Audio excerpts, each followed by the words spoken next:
So here is the Osmo Mobile 3 now, and I will show it to you how to balance it properly. So this is the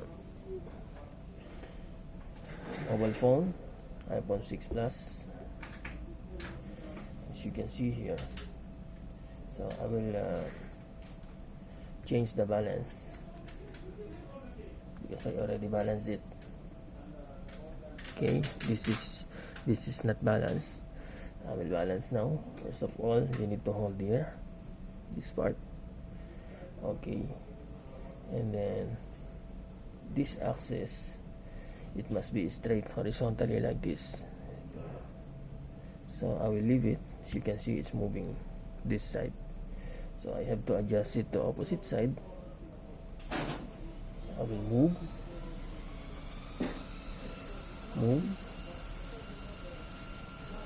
Okay,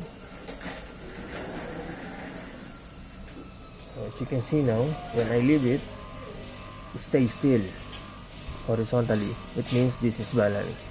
So second, so now we are done to this axis. Now this is landscape, and now we will do the portrait balance. So as you can see here, this is the portrait, and if I will leave it, it's moving this side.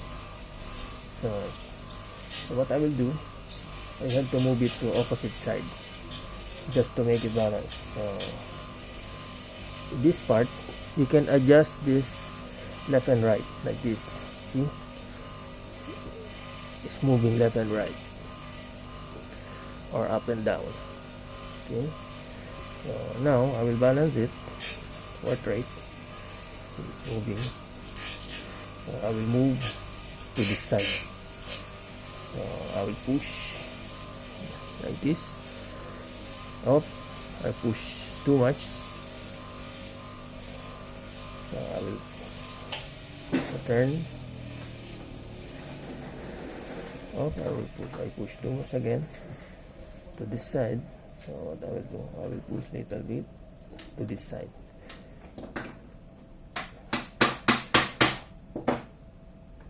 Now when I leave it, it stays still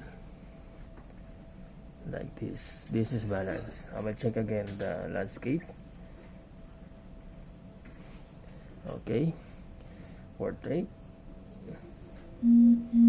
balance. I have to hold this one, otherwise I cannot do the balancing like this. See, so I have to hold this motor, balance and balance, even like this. See, still balance. Now I will power on. So as you can see here, everything is normal, it's okay. I will connect to the apps now.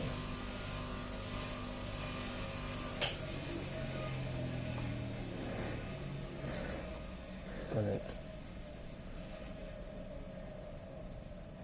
Pair. Go to camera view. As you can see, everything is okay. Double press, landscape mode. No issue with this item. Everything is balanced properly. Like this.